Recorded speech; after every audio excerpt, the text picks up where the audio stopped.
Hello everyone, welcome back to the channel. This is Adya and you are watching Pharma Galaxy. तो जैसे कि नवंबर start हो चुका है और एग्जामिनेशन शेड्यूल किसी भी टाइम आ सकता है, तो बहुत दिनों से जूनियर्स के कमेंट्स आ रहे थे और कुछ लोग पूछ भी रहे थे, मैम अगर आपके पास क्वेश्चन पेपर हो लास्ट ईयर का 7th सेमेस्टर का तो प्लीज़ शेयर करिए. तो this dedicated video is for them only. और जैसे कि टाइम बहुत कम बचा है, तो अगर आप 2-3 साल के लास्ट ईयर के क्वेश्चन पेपर अगर आप डिस्कस करके जाते हो, उन्हें सॉल्व करके जाते हो, तो मार्क्स बहुत अच्छे बनने के चांसेस है और इजीली आप 50+ से ज़्यादा स्कोर कर सकते हो 7th सेम में. तो this video is for them. और बिना लेट किए हुए लेट स्टार्ट द वीडियो. तो प्रीवियस ईयर क्वेश्चन पेपर ये इंडस्ट्रियल फार्मेसी 2 का है, जिसका कोड PP702 है और ये बी फार्मेसी सिलेबस को क्लियर कवर करेगा. तो इंडस्ट्रियल फार्मेसी 2 का जैसे कि आप अभी देख पा रहे हो, ये जो साइलेंट फीचर्स पहला क्वेश्चन पेपर जैसे कि आप यूज टू हो कि 3 सेक्शंस में आते हैं, सेक्शन ए, बी और सी. और फर्स्ट पार्ट जो है वो 10 क्वेश्चन कंटेन करता है, ईच कैरी 2 मार्क्स. तो फर्स्ट क्वेश्चन जो सेक्शन ए का है वो ये है कि state this silent features of pilot plant scale up consideration for semi solid. तो सबसे पहले आपको ये पता होना चाहिए कि पायलट प्लांट होता क्या है. तो किसी भी क्वेश्चन को सॉल्व करने का एक बेसिक सा तरीका ये है कि आप एटलीस्ट उनके डेफिनेशंस आपको पता होने चाहिए, ठीक है. और क्वेश्चन 2 है कि mention the significance of personal requirements in pilot plant scaling up technique, है ना. तो जैसे आप देख सकते हो कि कितने सारे क्वेश्चन यूनिट 1 किसी भी सब्जेक्ट का बहुत इंपॉर्टेंट होता है. वैसे कि सारे होते हैं, बट यूनिट 1 जो है वो टीचर के माइंड में भी, जो भी क्वेश्चन पेपर सेटर है वो उसके दिमाग में भी वो बहुत अच्छे से घर कर गया जा चुका होता है और स्टूडेंट के दिमाग में भी होता है. तो आप बिल्कुल भी रिस्क मत लीजिए और जो भी इम्पोर्टेंट क्वेश्चन है वो भी आपको बहुत जल्दी इस चैनल पर मिलने वाले हैं. तो आपको ये देखना है कि जो सेमी सॉलिड का जैसे यहाँ पे अभी पूछा गया है, तो आपको सबका पढ़ना है. आपको सॉलिड्स का भी पढ़ना है, आपको लिक्विड ओरल्स का पढ़ना है, आपको इमल्शन, सस्पेंशन, इन सब का भी थोड़ा सा नॉलेज होना चाहिए. सपोज इस बार अगर उन्होंने सेमी सॉलिड का पूछा है तो बिल्कुल चांसेस है कि वो आगे थोड़ा बहुत क्वेश्चन चेंज कर सकते हैं. या फिर अगला क्वेश्चन है कि significance of personal requirements in pilot plant scaling up technique, है ना.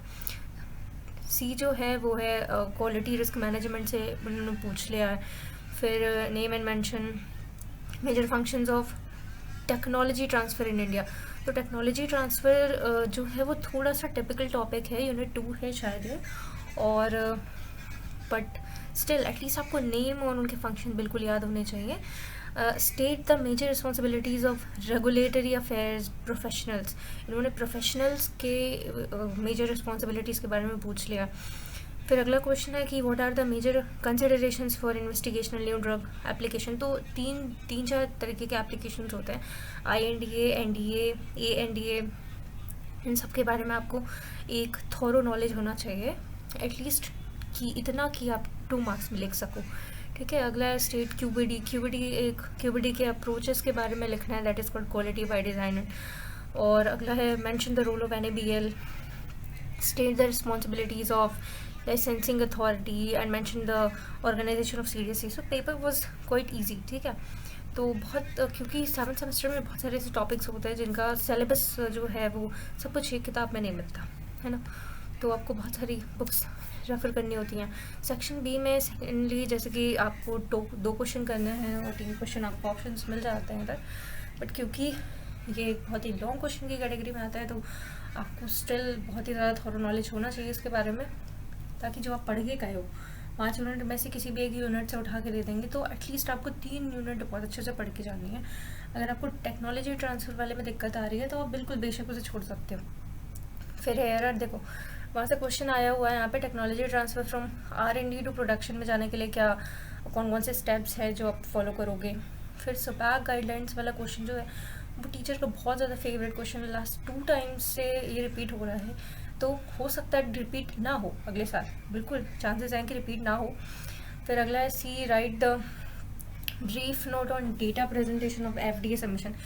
फूड ड्रग अथॉरिटी या फूड ड्रग एडमिनिस्ट्रेशन के अंदर डेटा रिप्रेजेंटेशन वाली जो प्रोसेस है वो यहाँ पे आपको लिखनी है.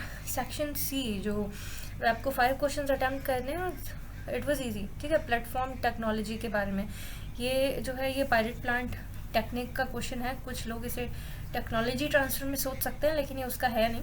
Describe the phases of technology transfer, ये देखिए ये यूनिट 2 का क्वेश्चन है। Explain the function of drug development teams, ठीक है। ड्रग डेवलपमेंट टीम का क्या क्या फंक्शन है वो यहाँ पे आपको लिखना है।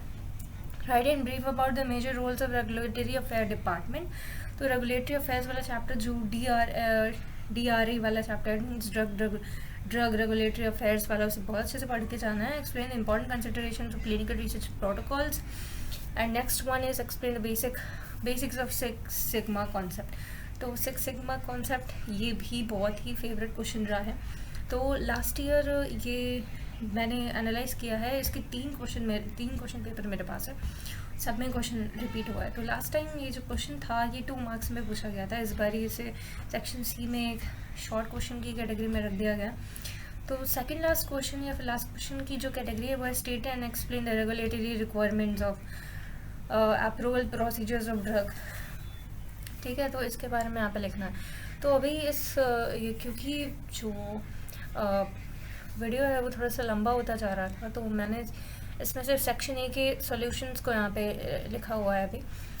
फर्दर नेक्स्ट आगे पार्ट 2 और पार्ट 3 भी इसमें इस वीडियो के आने वाले हैं। तो सॉल्यूशन में सबसे पहले आपको देखना है कि जो पहला क्वेश्चन है state the silent features of pilot plant scale up consideration for semi solids, इसमें आपको देखना है कि when you how to write the answers.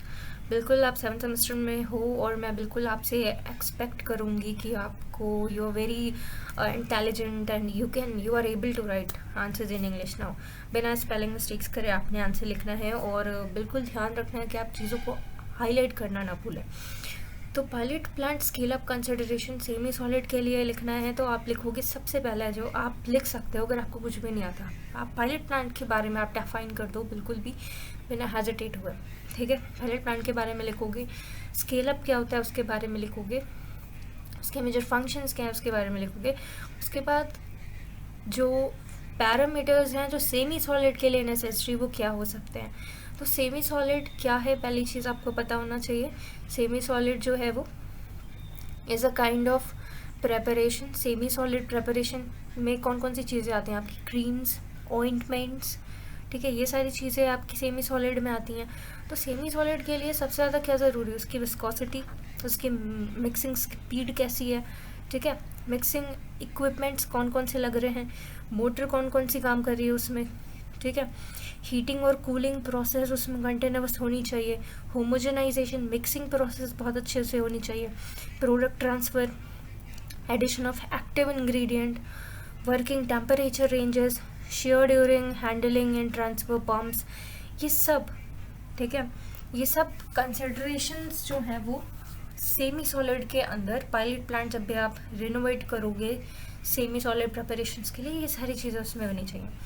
फिर नेक्स्ट जो क्वेश्चन था वो था कि personal requirements, pilot plant scale up consideration में पर्सनल रिक्वायरमेंट्स कौन कौन सी होनी चाहिए। तो पहली चीज़ ये कि जो भी पर्सनल्स वहाँ पे काम कर रहे हैं उनका क्वालिफिकेशन कितना अच्छा है, ठीक है, वो कॉम्पिटेंट पर्सनस हैं या नहीं, उनके पास डिग्री कौन कौन सी हैं, डिग्री, ठीक है, डिग्री मतलब क्या हो सकता है, they must be at least bachelor होने चाहिए if they are in, minimum requirement जो है वो बैचलर इन फार्मेसी होना चाहिए अगर वो इंडस्ट्री में काम करने जा रहे हैं। तो उनके पास गुड थ्योरेटिकल नॉलेज भी होना चाहिए और वो नॉलेज जो ब्लेंडिंग के लिए रिस्पॉन्सिबल है, ठीक है।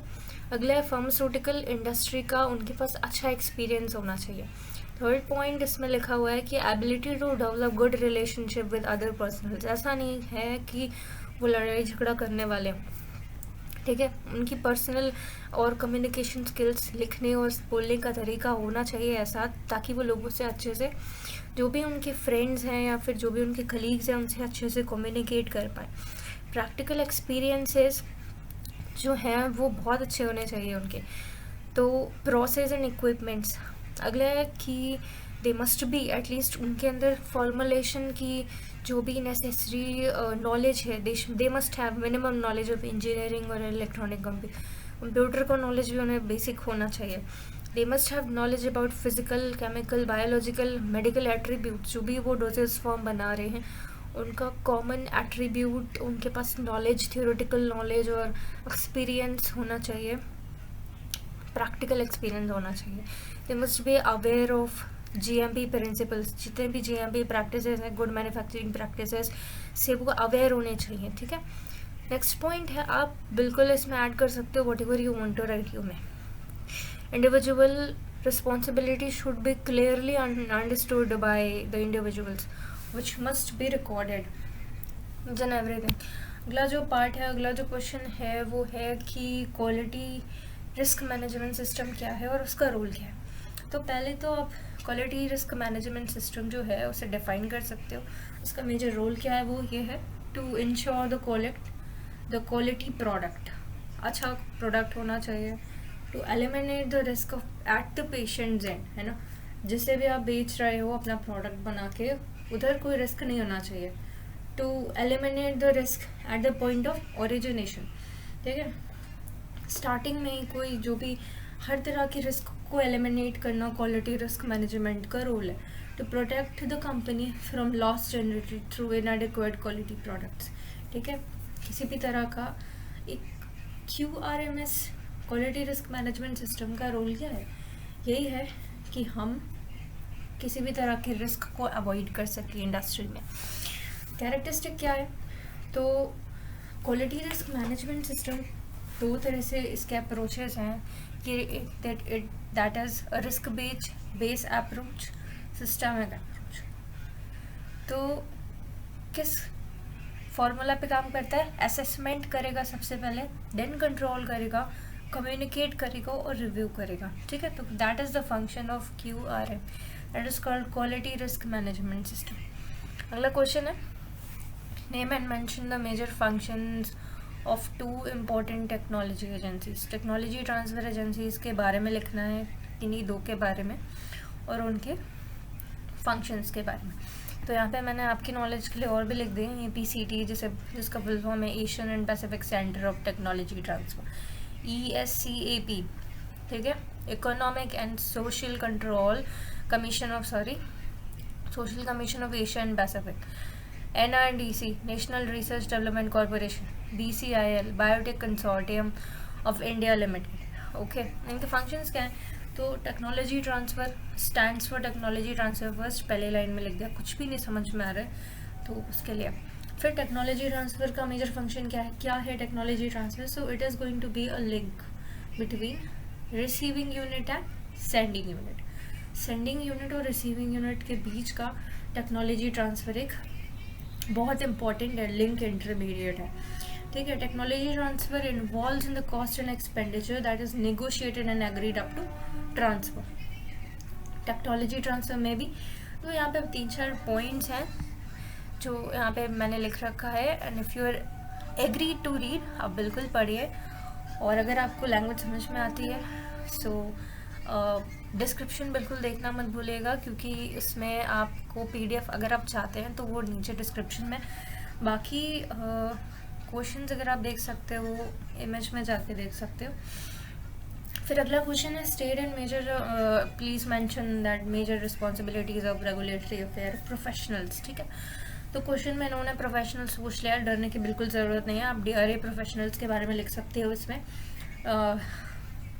तो उसका रोल क्या है, रिस्पॉन्सिबिलिटीज़ क्या है, तो जितनी भी लेजिस्लेटिव रिक्वायरमेंट्स हैं वो फुलफ़िल हो रही हैं कि नहीं। DRA प्रोफेशनल्स का मेजर रोल है कि जो भी आप जितने भी लेजिस्लेटिव रिक्वायरमेंट्स हैं वो आप दे रहे हो कि नहीं, ठीक है। To set up the regulatory strategy, वो गाइडलाइंस बनाता है, रेगुलेटरी अफेयर्स वाले गाइडलाइंस बनाते भी हैं और गाइडलाइंस पूरी हो रही हैं या नहीं उसे चेक करने का काम भी रेगुलेटरी अफेयर के प्रोफेशनल्स का है। To participate in cross functional project teams बनती हैं, ठीक है, प्रोजेक्ट्स बनाते हैं, उसमें काम हो रहे हैं यानी किस तरह से काम हो रहे हैं, सबको सब में उस हर चीज़ में पार्टिसिपेशन DRA के प्रोफेशनल्स का होता है। Submission of application to conduct clinical trials, ठीक है, अभी रिसेंटली क्लिनिकल ट्रायल्स के बारे में सब लोगों ने बहुत अच्छे से पढ़ा कोविड टाइम में। उसके बाद optimize the submission of strategies, dossier preparation मतलब क्या, जितने भी डॉक्यूमेंटेशन जिस चीज़ की भी ज़रूरत है क्लिनिकल ट्रायल्स में, जब भी कितने कौन कौन सी कितनी कॉपीज़ चाहिए, कौन कौन से डॉक्यूमेंट्स लगने हैं, डोजेज का प्रिपरेशन कैसे करना है, उसमें किस तरह का फॉर्मेट लगेगा, डॉक्यूमेंट रीयूज़ कैसे करेंगे या फिर कौन कौन से डॉक्यूमेंट्स का यूज़ उसमें होने वाला है, इलेक्ट्रॉनिक सबमिशन होगा या नहीं होगा, रिव्यू करना उन चीज़ों को, ये सब इसका मेजर रोल है। Interact with the commercial side of the business. Approval phase में कैसे काम करेगा, अप्रूवल फेज़ में चेक करेगा पहले, फिर इवेलुएट करेगा, प्लान करेंगे, मैनेज करेंगे, निगोशिएट करेंगे। ये सारे फंक्शन इसके होते हैं, प्रोफेशनल्स के होते हैं। पोस्ट अप्रूवल फेज़ में क्या काम होता है इनका, compliance, submission of variations, renewals, ठीक है। और लास्ट में क्या, फार्माकोविजिलेंस का भी मेजर रोल ये लोग प्ले करेंगे, ठीक है। सारी प्रोडक्ट कौन सा बन रहा है और उस प्रोडक्ट को रिव्यू कैसे करना है, ये सारे काम किनके होने वाले हैं, DRA वाले प्रोफेशनल्स के होंगे। So what are the major considerations of IND? IND मतलब इन्वेस्टिगेशनल न्यू ड्रग एप्लीकेशन। तो IND क्या है, एक सक्सेसफुल कंप्लीशन। जब भी प्री क्लिनिकल आपका हो गया है, you have done successful pre clinical research आपकी हो चुकी है, उसके बाद ड्रग डेवलपर या फिर जो भी स्पॉन्सर है, they are going to submit an IND application to respective regulatory authority such as FDA जो है वो US की है, CDSCO इंडिया की है, ठीक है। तो start the clinical trial. IND जो है वो कब फिल करेंगे, क्लिनिकल ट्रायल को स्टार्ट करने के लिए जो एप्लीकेशन आपको भरना पड़ता है वो कौन सा है, IND, ठीक है। IND एप्लीकेशन जो है उसकी रिक्वायरमेंट्स क्या है, उसके अंदर कौन कौन सी चीज़ें होनी चाहिए। पहली चीज़ या पहला जो डॉक्यूमेंट लगेगा वो है आपकी एनिमल स्टडी का डेटा, टॉक्सिसिटी का data, manufacturing information, clinical protocols for the studies to be conducted, ठीक है। कौन कौन से आपने प्रोटोकॉल्स बनाए हैं, कौन कौन से प्रोटोकॉल्स पे आप काम करोगे, उसका डेटा लगेगा, ठीक है। Data from any prior human research, अगर आपने कोई प्रायर ह्यूमन रिसर्च कर रखी है उसका डेटा आपने उसमें देना है। इन्फॉर्मेशन अबाउट इन्वेस्टिगेटर, कौन सा इंसान है जो इन्वेस्टिगेशन करने वाला है, who is going to be the stakeholder of that particular clinical trial, तो उन सब का डेटा जो है यहाँ पे मेंशन होगा IND में। अगला चीज़ जो है, अगला जो क्वेश्चन है वो है QED के बारे में। QED का अप्रोच क्या था उसके बारे में है। तो QED एक बहुत ही सिस्टमेटिक अप्रोच है टू द डेवलपमेंट, और इससे इसका जो फुल फॉर्म है वो है क्वालिटी बाय डिज़ाइन।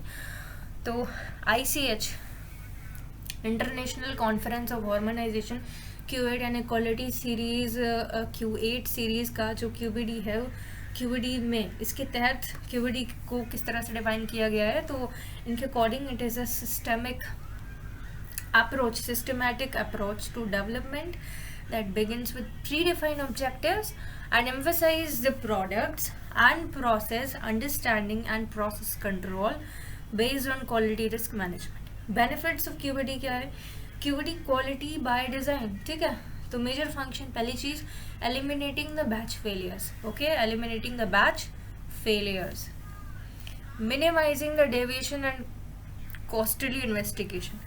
अगर कोई कॉस्टली इन्वेस्टिगेशन होने वाली है तो उसमें डेविएशंस ना हो, उसके डेविएशन को ज़्यादा से ज़्यादा रिड्यूस करना है ना। Avoid the problems associated with the regulatory compliance, taking better developmental decisions. ये कुछ रटने लायक पॉइंट्स हैं जो आप लिख सकते हो, और अगर आप अपनी लैंग्वेज में लिखना चाहते हो, you are free, you are totally free to write. Next question is to state the responsibilities of licensing authority in India. State drug regulatory affairs या फिर स्टेट लाइसेंसिंग अथॉरिटी जो है वो ड्रग एंड कॉस्मेटिक रूल के अंतर्गत establish की हुई एक बहुत इंपॉर्टेंट बॉडी है, जिसका मेजर फंक्शन ये होता है कि स्टेट में जो भी राज्य हैं वहाँ पर आपको लाइसेंस दिया जाए। किस चीज़ का लाइसेंस? पहली चीज़, उस जगह पे या उस सेल जहाँ पर भी वो प्रेमिसेस है जहाँ के लिए आपको लाइसेंस चाहिए, वहाँ पर वो जो अथॉरिटी है वो जाएगी पहले वहाँ पे, उस जगह का इंस्पेक्शन करेगी, उस प्रेमिसेस का, उस एरिया का। फिर अगर आपकी जो कंडीशंस हैं वो फुलफिल हो रही हैं, then they are going to provide you particular licence. Okay, licence मिल गया, उसके बाद जो भी वहाँ पर मैन्युफैक्चरिंग का काम हो रहा है, वहाँ पे सैम्पल्स लेने का काम कौन करेगा? लाइसेंसिंग अथॉरिटी करेगी। वहाँ पे टेस्टिंग का काम कौन करेगा? लाइसेंसिंग अथॉरिटी करेगी। मॉनिटरिंग का काम कौन करेगा? किसका? Quality of the drug, like quality of the drug, ठीक है। तो ड्रग का क्वालिटी चेक करने का काम किसका है? स्टेट लाइसेंसिंग अथॉरिटी का है। तो इनका और एक इम्पॉर्टेंट रोल क्या है, अगर if the quality is not up to mark they are going to suspend your licence, ठीक है, सस्पेंशन, और जब भी ज़रूरत होगी they are going to suspend अगर आप उनकी प्रॉब्लम्स को या उनकी कंडीशंस को फुलफिल नहीं कर पा रहे हो तो। What are the major responsibilities of state licensing authority?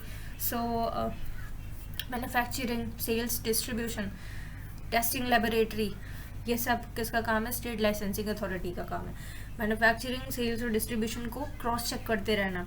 Approving drug formulation for manufacturing, कोई भी फॉर्मुलेशन है उसकी मैन्युफैक्चरिंग को अप्रूव करते रहना। Carrying out pre post licensing inspections, licence जब नहीं मिला है तो लाइसेंस मिलने के लिए आप यहाँ पर जो है वो लाइसेंसिंग अथॉरिटी में इंस्पेक्शन चलते रहते हैं। जब लाइसेंस मिल चुका होता है तो भी ड्यूरिंग, ठीक है, जैसे कि कोई कॉलेज है ना, कोई कॉलेज है जैसे पीसीआई का अप्रूवल मिला हुआ है अभी, तो फर्दर नेक्स्ट वो ठीक से काम कर रहे हैं नहीं या नहीं, तो एक डेफिनेट इंटरवल ऑफ टाइम पे वहाँ पे क्या चलती रहती है? इंस्पेक्शन चलती रहती है। तो उसी तरह पे state licensing authority different manufacturing areas में या फिर लैबोरेटरीज में वो चेकअप करते रहते हैं। ओवरसीइंग द मैन्युफैक्चरिंग प्रोसेस, ठीक है, लाइसेंस देने का काम कौन करता है, टेस्टिंग का काम कौन करता है, डिस्ट्रीब्यूशन का काम कौन करता है, सेल्स का काम कौन करता है, और इन सब पे जो ओवरव्यू रखते हैं, ठीक है, वो किसका काम है? स्टेट लाइसेंसिंग अथॉरिटी का काम है। फिर नेक्स्ट क्वेश्चन है, mention the role of NABL। तो फुल फॉर्म है national accreditation board for testing and calibration laboratories, ठीक है। NABL जितनी भी अच्छी लैब्स मानी जाती हैं उनके लिए कहा जाता है कि आप पूछते भी हो, बहुत सारे लोग जो जानते हैं वो जैसे कहते हैं कि NABL का आपके पास सर्टिफिकेशन है या नहीं। बहुत सारी लैब्स में जब भी आप टेस्ट कराने जाते हो तो आपने लिखा भी होगा कि हमारी जो लैब है वो NABL एक्रीडेटेड है, ठीक है। तो it is an autonomous body working under ministry of science, registered under the societies act, कौन सा? 1992 में, याद रख सकते हो इसे। और ये जो है ये जो बॉडी है वो जब आपको लाइसेंस देगी या सर्टिफिकेशन, वो वैलिड कितने ईयर्स के लिए होता है? 2 ईयर्स के लिए वैलिड होगा। तो इसका मेजर फंक्शन क्या है? To assist that there laboratories it assures the quality and consistency results provided by the laboratories. अगला क्वेश्चन है to mention the organisation of CDSCO।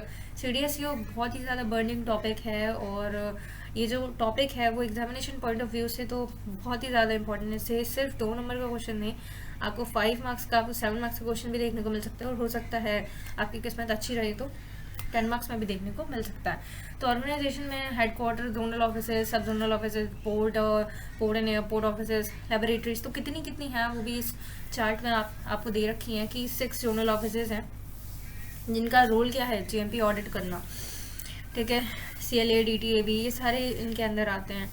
और पोर्ट और एयरपोर्ट ऑफिसेज में इंपोर्ट एक्सपोर्ट का काम भी ये इन लोगों का रहता है।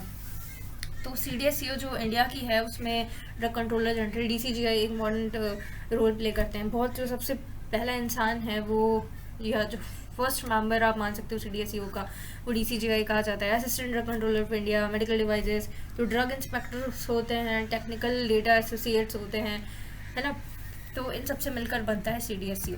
अगला जो सेक्शन है, सेक्शन B और सेक्शन C, वो हम बहुत जल्द इस चैनल पे लेके आएंगे। और वीडियो अच्छा लगा हो तो please don't forget to give a thumbs up, और थैंक यू फॉर वॉचिंग। बिल्कुल डिस्क्रिप्शन चेक करना मत भूलना, और थैंक यू सो मच।